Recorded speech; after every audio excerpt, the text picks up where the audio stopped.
অৱস্থা নাই আৰু সেয়েহে যোৱা বছৰত কৰ্মৰত অৱস্থাত নিহত হোৱা 103 গৰাকী পৰলোকগত কৰ্মচাৰী আৰু শিক্ষক শিক্ষয়িত্ৰীৰ পৰিয়ালক আজি আমি 5 লাখ টকাকৈ এককালীন সাহায্য আগবঢ়াইছো।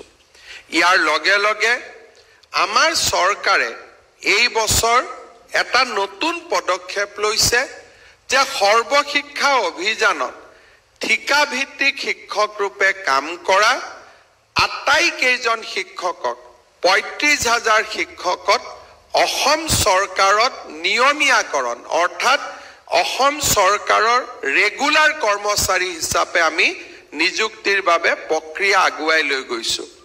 এই 35,000 শিক্ষক শিক্ষয়িত্ৰীৰ চাকৰি আমি যেতিয়া নিয়মীয়া কৰিম ভৱিষ্যতে ভগৱানে নকৰক তেওঁলোকৰ পৰিয়ালত এনে ধৰণৰ দুৰ্যোগ আহি পৰিলে তেওঁলোকে তেওঁলোকৰ চাকৰিত থকা ৰেচিডুৱাৰী চাকৰি থকা কালছোৱাত পূৰ্ণ দৰমহা পাব আৰু ৰিটায়াৰমেণ্টৰ পিছতো অৰ্থাৎ যদি কৰ্মচাৰীজন জীয়াই থাকিলহেঁতেন তেওঁৰ যিটো ৰিটায়াৰমেণ্ট হ'ব সেই ৰিটায়াৰমেণ্টৰ পিছতো যদিও কৰ্মচাৰীজন আমাৰ মাজত নাই তেওঁ পেনশনো পাই থাকিব।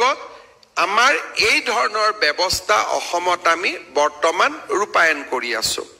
মই ভাবো যে এই বছৰৰ পিছত সৰ্বশিক্ষা অভিযানত ঠিকাভিত্তিক শিক্ষক নোহোৱা হ'ব আৰু পৰিয়ালটোৱে এটা সামাজিক সুৰক্ষা বা ছ'চিয়েল চিকিউৰিটি লাভ কৰিবলৈ সক্ষম হ'ব।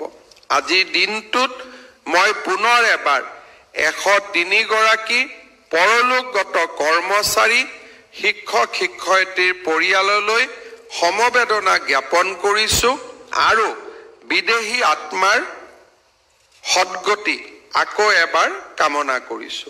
শেষত মই দুটা সৰু কথাৰে সামৰণি মাৰিছো। যিকোনো